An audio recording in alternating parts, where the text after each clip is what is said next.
Well, it is an issue we've talked about a lot on the news here on Fox 17. First responders injured on the road while at the scene of a crash. In this week's Know the Law segment, attorney Tom Sinas is here to talk more about the Move Over law and how it's designed to protect those emergency workers. You got to give them a break.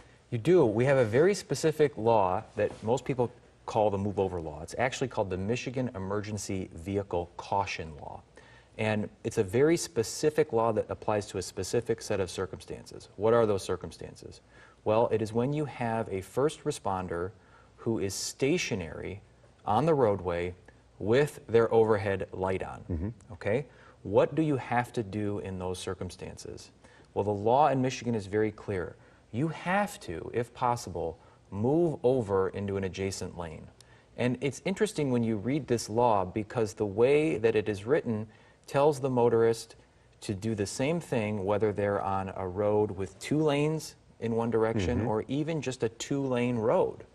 The idea is you have to move over into an adjacent lane if you can do so safely, even if that means on a 2-lane road crossing the middle of the road. That's a good point because a lot of times you wouldn't think about that going into oncoming traffic if there's no traffic coming. That's right. So that's why the law has a second prong that says if you can't safely move into an adjacent lane, that being a perfect example, what do you have to do?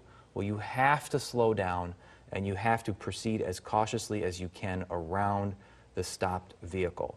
Now remember, this only applies to stopped vehicles with their lights on and vehicles for first responders.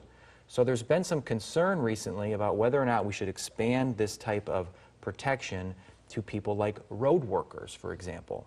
In the legislature right now, there is a bill pending that would expand a similar type of protection for road workers. It would require that motorists slow their speed to 10 miles an hour when they're approaching what's called an amber light, the kind of light you see on a road construction truck. Quick question whether or not that will be law. Obviously, it's good practice to do so anyways. I mean, that's really what it comes down to is common sense. Not enough people driving with common sense is the problem. It is. If you have somebody slowed down, somebody out of the car, you need to slow down. You don't know what could happen at the scene of an emergency like that. That's right. And there are also rules about what to do when emergency vehicles are approaching you. People forget this too. It's not just stationary emergency vehicles. If an emergency vehicle is approaching you, you're still supposed to move over and let the emergency vehicle get around you. You're not supposed to attempt to pass an emergency vehicle. Right? A lot of these things people think are second nature, but you really can't emphasize them enough because people who are in those situations are responding to something that's already probably an emergency or a crisis. Right. And the last thing you want to do is to make that worse by not obeying the law when it comes to these very, very important situations. And if somebody's been in an accident and they want to know what their legal position can be, you guys have the offices all across the state. Sure. You can call us at